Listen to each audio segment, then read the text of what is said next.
Hi, my littles. How's everyone today? I hope you're ready to read another good book. I have another train story. So, Thad, I hope you're watching. Let's read.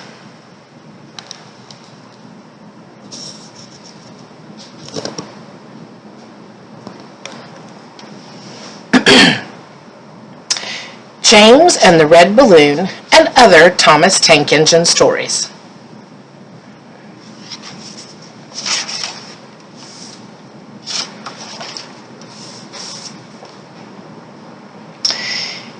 It is summer holiday time on the island of Sodor.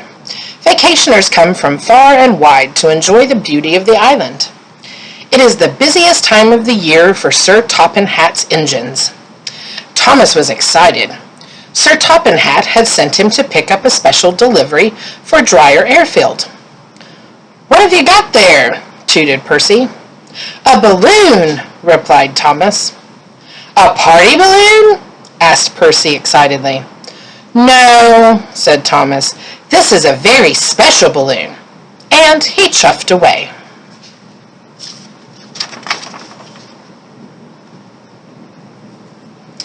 Soon Thomas arrived at the airfield, and hot air was puffed into the balloon. "What is that?" huffed James. "A hot air balloon," said Thomas. "It will take vacationers on rides around the island." "Take vacationer on rides around the island? That's our job," wished James jealously. Then, as if by magic, the hot air balloon rose silently up into the sky. "What if the hot air balloon takes our passengers away?" chuffed James. "What will happen to us then?" This made Thomas worry. Suddenly, he wasn't so excited about the balloon. The balloon could be seen by everyone on the island of Sodor. Duck gazed at it for so long, he ran into the back of Stephanie. "Why, it's a floating basket with folks in it," said Donald. "Whatever will they dream up next?" said Douglas. James and Thomas were waiting at the level crossing. They were still worried about the hot air balloon. "If it takes our passengers away," chuffed Thomas, "there'll be no one for us. If it takes our passengers away," chuffed Thomas, "there'll be no one to use us engines." "Passengers should travel on trains," huffed James. "Not in silly balloons."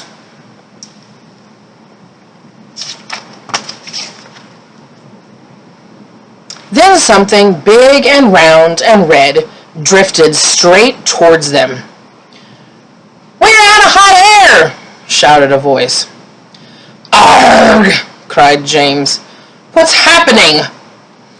Crash! Bang! Whoop!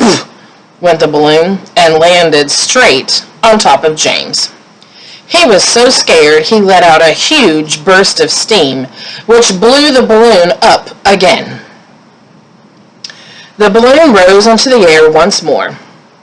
"Well done, James," called his driver. "Your hot air did the trick." "Oh no, James," cried Thomas. "You saved the hot air balloon."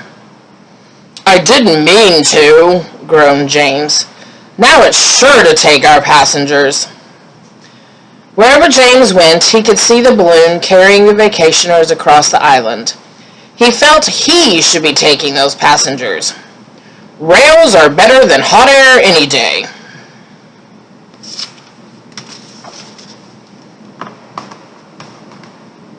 James arrived back at the station. There were lots of people on the platform. Sir Topham-Hatt was waiting too.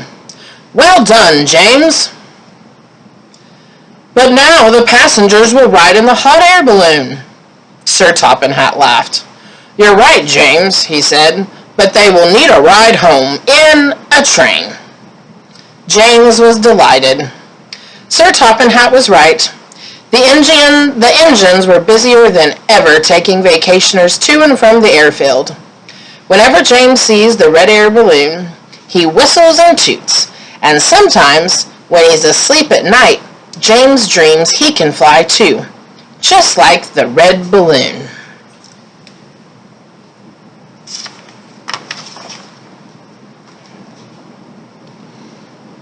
Harvey to the rescue. The engines on Sir Topham Hatt's railroad love Brendam docks. There's always lots of work to keep them busy, and they enjoy seeing new arrivals onto the island of Sodor. An exciting new arrival was an engine Cranky the Crane was unloading. It was heavy. "This makes my chain ache," groaned Cranky. "This is Harvey, the crane engine," Sir Topham Hatt said proudly. The other engines thought Harvey looked strange. Harvey was happy to be on the ground. He didn't like dangling from Cranky's arm at all. "These gentlemen are the railway board," said Sir Topham Hatt. "Tomorrow Harvey will give them a demonstration. If it goes well, he will join the railway." "What's a demonstration?" "Demonstration," said Thomas. "It's when you show off what you can do." "Like when Thomas and I have a race," said Bertie. "Vroom, vroom!"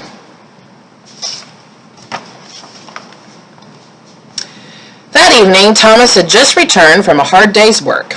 He saw Harvey parked near the sheds. Harvey could hear the other engines talking about him. This made him sad. "Harvey's different," said Henry. "He doesn't even look like an engine," said Edward. "Surely Topham Hatt won't let him pull coaches," sniffed Gordon. "He's just cranky on wheels," said James. "He's not taking my mail," said Percy. Thomas felt sorry for Harvey. "Don't worry, sometimes it takes time to make new friends." But Harvey wasn't so sure he wanted to stay where no one wanted him. The next morning, Sir Topham Hatt sent the engines off to a useful day's work. "Maybe my coming here wasn't such a good idea, sir," Harvey chuffed sadly. "Nonsense," said Sir Topham Hatt. "But the engines don't like me. I'm too different." "Different is what makes you special," and that made Harvey feel better.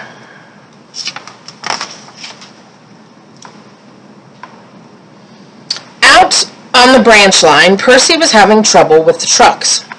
Faster we go, pull him along, don't let him slow." "Help!" cried Percy. His driver applied the brakes, but it was too late. He went off the rails at Bulgy's Bridge.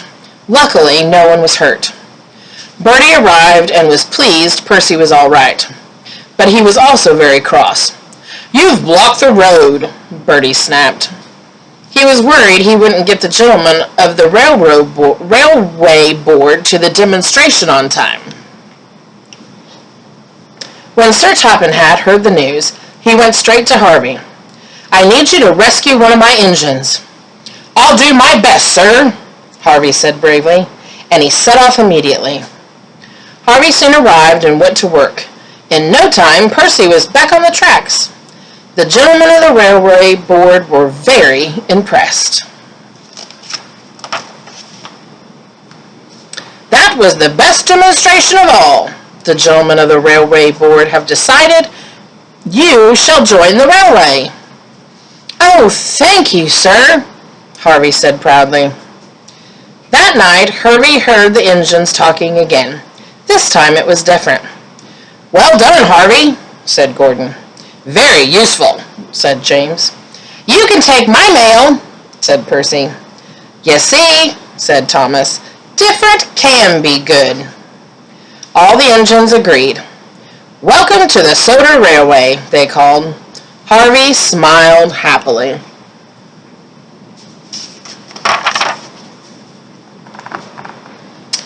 Thomas the Jet Engine.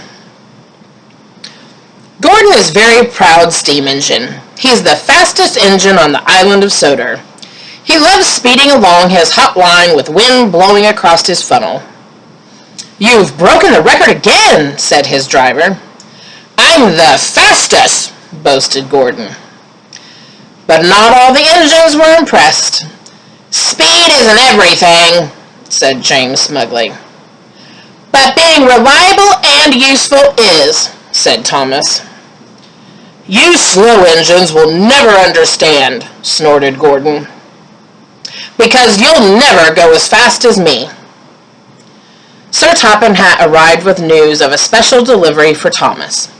I want you to collect a jet engine and take it to the airfield. What's a jet engine? Asked Percy. A jet engine goes forward by pushing hot air out its back, Sir Topham Hatt explained. Just like when you blow up a balloon and let it go, added Thomas. It's very fast. Thomas likes making special deliveries for Sir Topham Hatt. It makes him feel special. But secretly, he wished he could go as fast as Gordon, just once.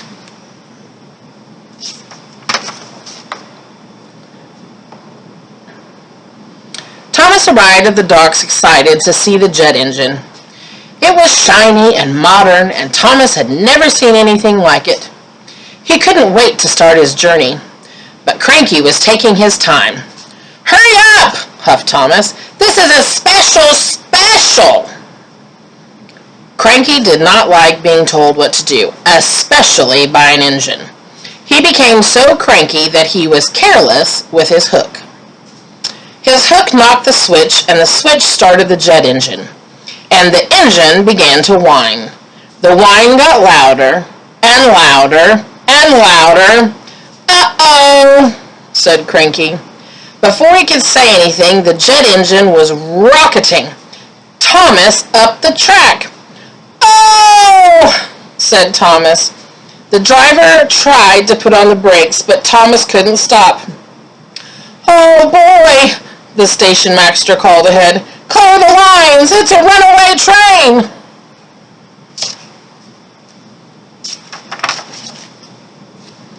Signals were changed and points were switched.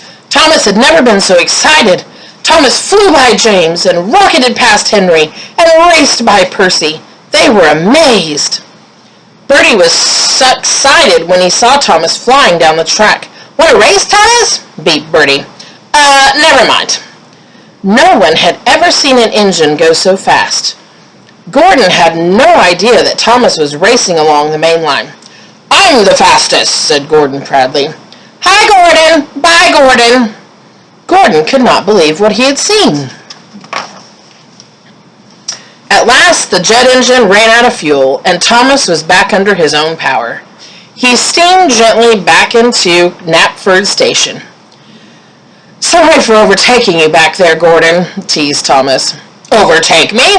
I didn't notice, Gordon huffed. You didn't notice the fastest engine on the island of Sodor? Said Henry. Yes, I am the fastest, puffed Thomas. Percy felt a little sorry for Gordon. Gordon doesn't have to go as fast as a jet engine. He's a steam engine.